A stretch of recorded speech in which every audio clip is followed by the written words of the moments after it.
Hey everybody, it's the Christian Kid. Um, so I'm going to be doing day 6 of the book How to Relate to Impossible People.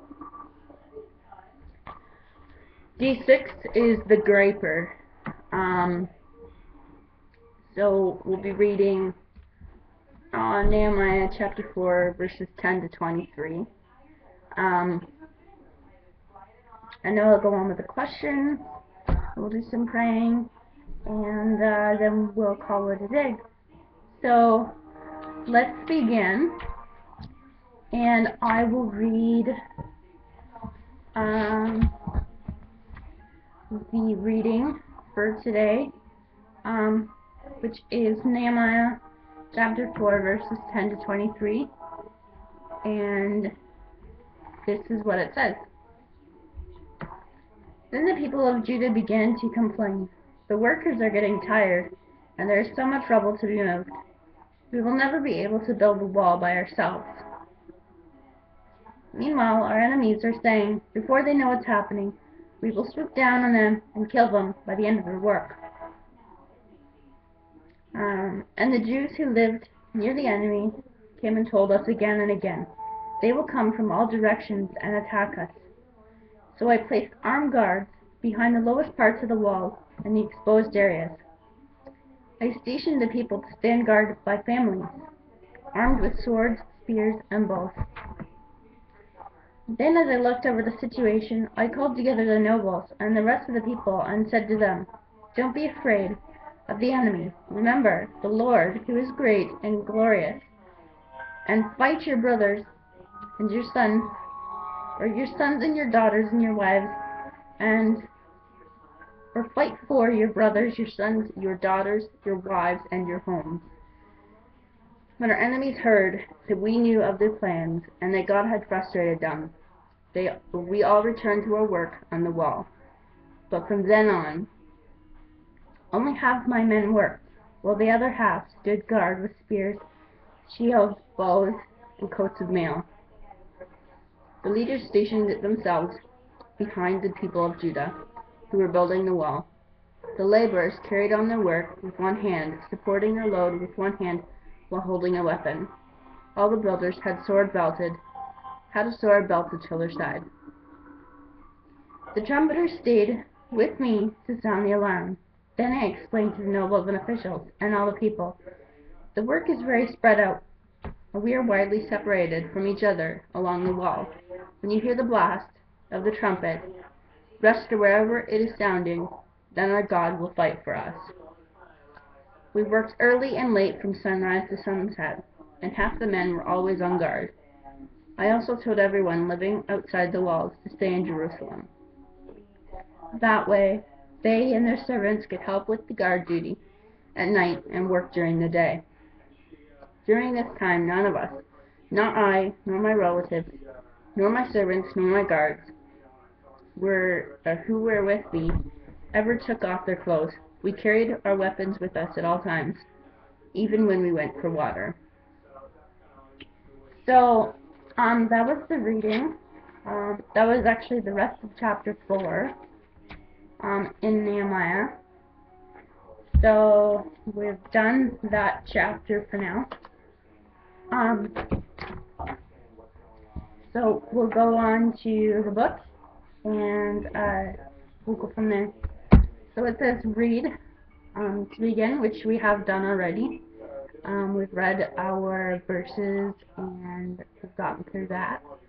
So it says pray for wisdom, know how to handle those who may dislike you. So the reality is everybody's not going to like you. You can't get everybody to like you. You can try, but not everybody will like you. Everybody has different tastes and likes and dislikes and things like that. And there's always going to be somebody who wants to make your life miserable or that much harder for you. And it does get hard sometimes. It really does.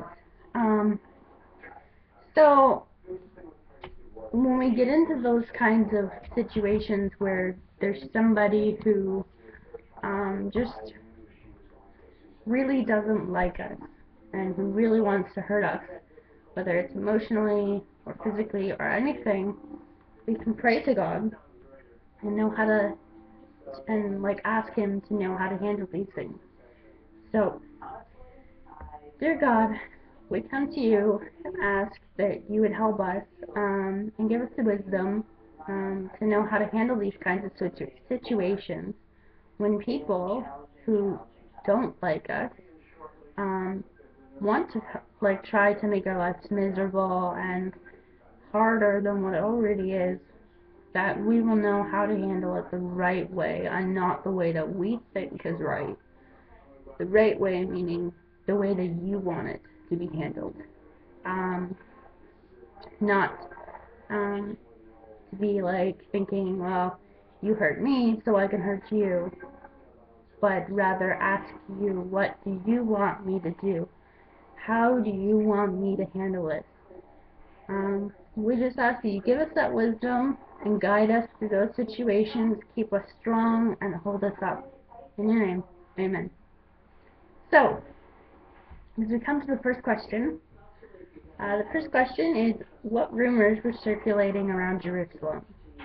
So, the rumors that were circulating around Jerusalem was that the enemies were so angry that they were building this wall, that they were going to come and they were going to, as they said, swoop down and kill them. They knew that the people were really weak and tired because of all the work they were doing, and the people seeing that there was so much that was more to be done, and they thought they were never going to be able to do it. But God had different ideas about that. God wanted that wall to be done. He's made a way for it so far, and it was going to be done. So, they were like, we're gonna kill these guys. If we don't like what they're doing, we're gonna come to them and we're going to kill them. So, the people were getting really discouraged and really afraid by it. They were beginning to, I would almost say, panic, because they kept running back to Nehemiah and saying, these people are going to kill us, these people are going to kill us, they're going to come from all directions, then they're going to attack us. And I would say that's pretty much panicking.